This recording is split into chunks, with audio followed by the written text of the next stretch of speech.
Well, the simple version of that is when I went to the United States, I went to public school, I went to high school. Majority of the people around me were non-Muslims. Actually, I didn't know any Muslim for the first 2 years, or first year of high school. I didn't know any Muslims. And the environment is completely different. The language is completely different. And just a natural tendency for a young person is to try to fit in. And of course, the thing that makes me different from everybody else is Islam. As a matter of fact, because you have 5 days of public school, even on Fridays, you don't take time off to go to Jumu'ah. I didn't pray Jumu'ah for 2 years when I was in high school. So slowly you start making friends, and all of my friends are non-Muslims, and of course if they're non-Muslims, their lifestyle and everything about them has nothing to do with religion. And so I start adopting, what they do, and my parents don't expect me to change, so I was kind of someone else at home and someone else when I left home for school. I think to this day, and I don't think it's just in America. I think that a lot of these values that we hold dear in Islam, they're not even promoted enough or properly enough, even in Muslim society. I used to think, before I traveled outside of the US, that what I went through is something it's specific to me. It doesn't happen to other people. As a matter of fact, it's happening to millions of people even today. And a point came where, you feel guilty when you're living a life that is against the teachings of your religion.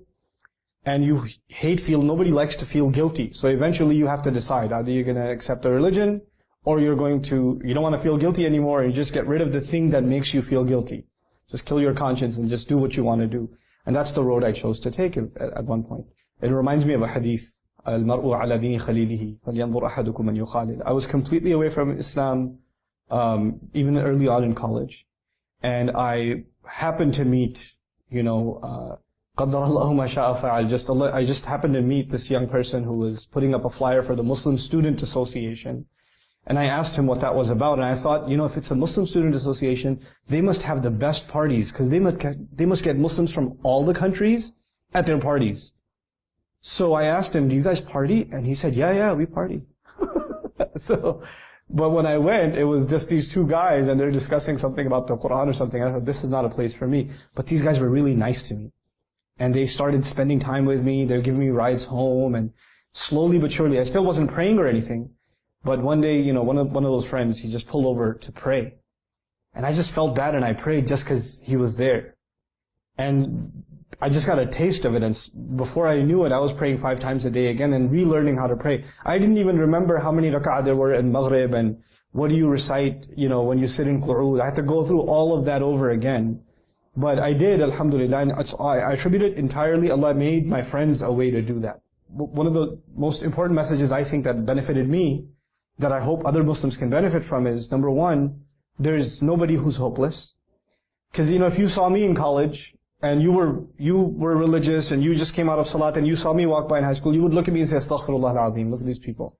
I was one of those guys. But then somebody decided not to judge me, and just think of me as just a human being who has some goodness in them, And we have to do that for other people. We have to have some patience with them in giving them Islam. And it's not going to happen overnight. And this brother that I'm talking about, one of my best friends in life, he never actually gave me da'wah to Islam. He never actually told me to pray. He never told me about the Quran. Hafiz Quran. Wala ma'arif. I had no idea. And he's the one that, just through his company, little by little by little, and it was a good year-long process that he did this with me for. Subhanallah. That I came towards the deen. الله نور السماوات والأرض الله نور السماوات والأرض مثل نوره كمشكاة فيها مصباح المصباح في زجاجة الزجاجة كأنها كوكب دري يوقد من شجرة مباركة زيتونة لا شرقية ولا غربية يكاد زيتها يضيء ولو لم تمسس نار نور على نور نور على نور يهدي الله لنوره من يشاء يهدي الله يهدي الله لنوره من يشاء ويضرب الله الأمثال للناس والله بكل شيء عليم.